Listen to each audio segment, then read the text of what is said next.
पशुपति कुमार पारस अब लालू के खेमे में जा चुके हैं। लगता है कि भाई अब जो है नीतीश कुमार की सेहत पर 2025 की सेहत पर एनडीए गठबंधन पर असर पड़ने जा रहा है। लेकिन कोई अनुसूचित जाति में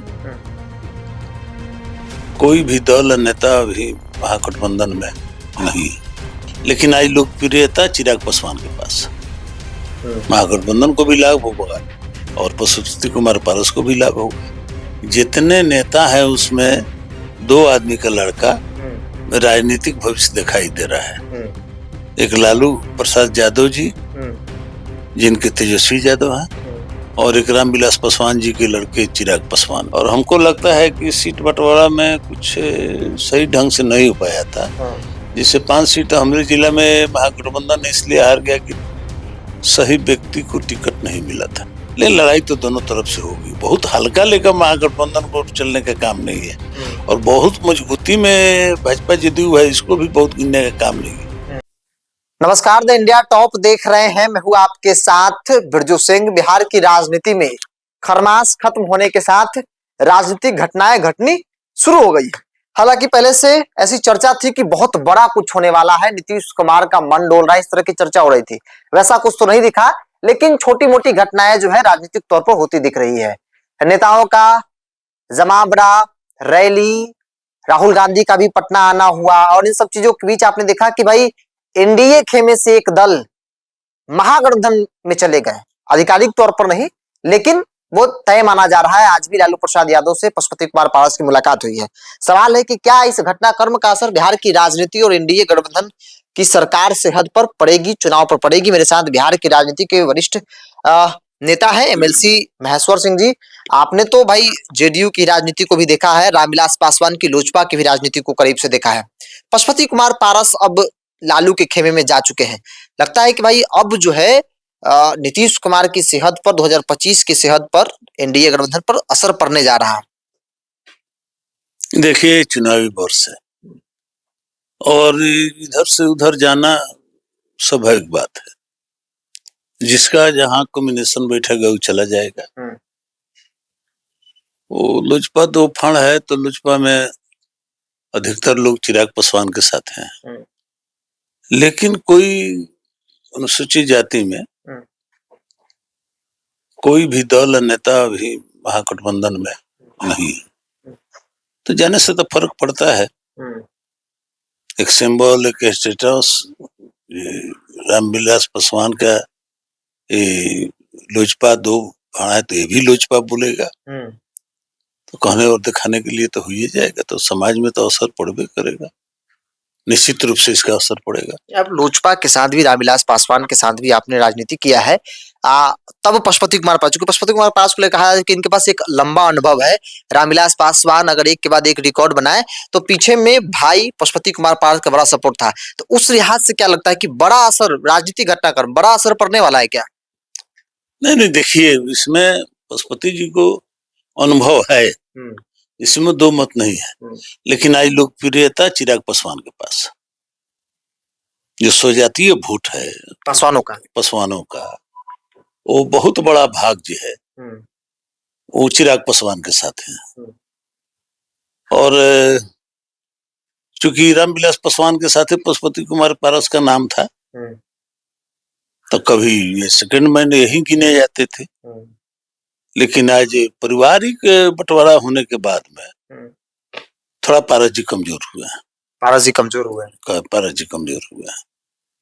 तवज्जो तो महागठबंधन में मिलेगा, चूंकि कोई उस तरह का चेहरा है नहीं, दलित चेहरा। हाँ, तो मान लीजिए एनडीए ले गया और इनको 5-4 एमएलए एमपी के साथ ही गए और एक भी सीट नहीं मिला, तो वो आदमी तो अपने राजनीतिक देश के लिए अपना कोई जगह ढूंढेंगे। तो वो क्या हुआ है, गए हैं नहीं गए हैं, क्या बर्ताव हुआ है, ये हम लोगों को जानकारी नहीं है। लेकिन इस नाम को उपेक्षित भी नहीं किया जा सकता है, इग्नोर नहीं किया जा सकता है। नाम तो है ना, रामविलास पासवान के भाई हैं, इतना तो है ना, इतना तो है। महागठबंधन देखा जाए तो कोई दलित फेस है नहीं।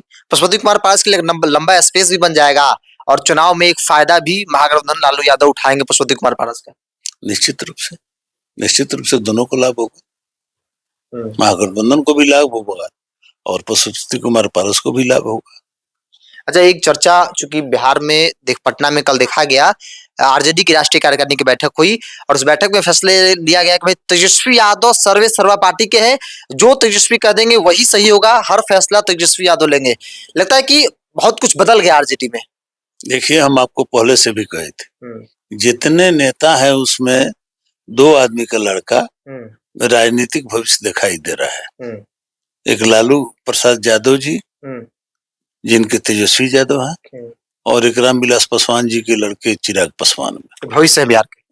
हाँ, निश्चित रूप से 2 व्यक्तित्व दिखाई दे रहा है और अनुभव भी है, नए हैं लेकिन अनुभव है जो उसके साथ काम कर रहे हैं। तेजस्वी यादव को अगर पावर मिला है तो निश्चित रूप से लालू यादव जी का जो अनुभव है और जो उन्होंने अपने अनुभव के आधार पर तेजस्वी जी को तैयार किया है, तो अब निश्चित रूप से एक उम्र बीतने के बाद में वो सौंपे हैं जिम्मेवारी, तो बहुत अच्छी बात है और हमको लगता है कि इससे राजद और मजबूत होगा। तेजस्वी की कमान हाथ में आने से राजद मजबूत होगी निश्चित रूप से। क्योंकि 2020 में तेजस्वी यादव ने A to Z की बात कही थी और फेस तो तब भी वो थे, आज भी वो है। बहुत फायदा हुआ था तेजस्वी यादव को, आरजेडी को। तेजस्वी यादव बराबर A to Z की बात करते हैं और पूरे समाज को लेकर चलने की बात करते हैं, तो निश्चित रूप से लाभ होगा। तेजस्वी यादव के हाथों से जाने में युग बदला है, जमाना बदला है, पुराना दिन सब चला गया, नए लोग आए हैं और समाज को नई दिशा देने में अगर सक्षम हुए तो निश्चित रूप से सफल हो जाएंगे। एक अंतिम सवाल लेते हैं, क्योंकि 2025 के अगर मद्देनजर देखा जाए, एक तरफ चिराग है, मांझी जी है, उपेंद्र कुशवाहा है, भाजपा जदयू की एक मजबूत गठबंधन कहा जा रहा है। दूसरी ओर जो गठबंधन है, जिस गठबंधन में पशुपति कुमार पारस शामिल हुए हैं, लगता है कि बहुत मजबूत, क्योंकि यहाँ पर मुकेश सहनी, वामदल, आरजेडी, कांग्रेस और पशुपति कुमार पारस, गिनने के लिए 5-6 दल तो है, लेकिन लगता है कि वोट बैंक के हिसाब से बहुत मजबूत है एनडीए के मुकाबले में। देखिए, तत्कालिक क्या होता है, ऐसे तो पिछले जो चुनाव हुआ था तो 5 सीट कम रह गया महागठबंधन को, तेजस्वी मुख्यमंत्री बनते बनते रह गए थे, 5 सीट कम हो गया और हमको लगता है कि सीट बंटवारा में कुछ सही ढंग से नहीं हो पाया था, जिससे 5 सीट हमारे जिला में महागठबंधन इसलिए हार गया कि सही व्यक्ति को टिकट नहीं मिला था, टिकट बंटवारे में गड़बड़ी हुई थी। तो निश्चित रूप से माले है तो कमजोर संगठन नहीं है और आरजेडी है, मुकेश सहनी है, तो एक मुकेश सहनी से जाने से एमपी चुनाव में देखे हुईगा कि कितना मार्जिन सब घटा है, चारों तरफ मार्जिन घटा है, तो निश्चित रूप से हमको अंदाज है कि लड़ाई तो जमकर होगी। अब जे फुलू जो समय करा दे, लेकिन लड़ाई तो दोनों तरफ से होगी। बहुत हल्का लेकर महागठबंधन को चलने का काम नहीं है और बहुत मजबूती में भाजपा जदयू है, इसको भी बहुत गिनने का काम नहीं है। तत्कालिक जो काम होगा, क्योंकि सरकार इनका है, तो जो काम अच्छा हुआ उस पर भी वोट मिलेगा, लेकिन जो काम बुरा हुआ, जो काम सही नहीं हुआ, उस पर भी हानि पहुंचेगी। जनता उसको भी देख रही है। एमएनसी जो बोलता है उससे भी सतर्क रहना पड़ेगा। तो चलिए, वरिष्ठ नेता है और इनसे बात करना इसलिए भी जरूरी है क्योंकि कई दलों में रहकर नीतीश कुमार के साथ भी, रामविलास पासवान के साथ भी इन्होंने अपना राजनीतिक पारी लंबी खेली है और इन्होंने बताया क्योंकि निर्दलीय है तो किसी दल से नहीं है, इसलिए किसी दल का पक्ष नहीं रख रहे हैं, लेकिन जो हकीकत है सो है, महागठबंधन को हल्के में भी नहीं लिया जा सकता है। हालांकि यह कह पाना कि भाई नीतीश कुमार का गठबंधन कमजोर है, ऐसा भी नहीं है। मुकाबला है, चुनाव में जाएगा, सब कुछ पता चल जाएगा, जनता सब जानती है। बहरहाल इस पूरी रिपोर्ट पे ही बहुत बहुत धन्यवाद।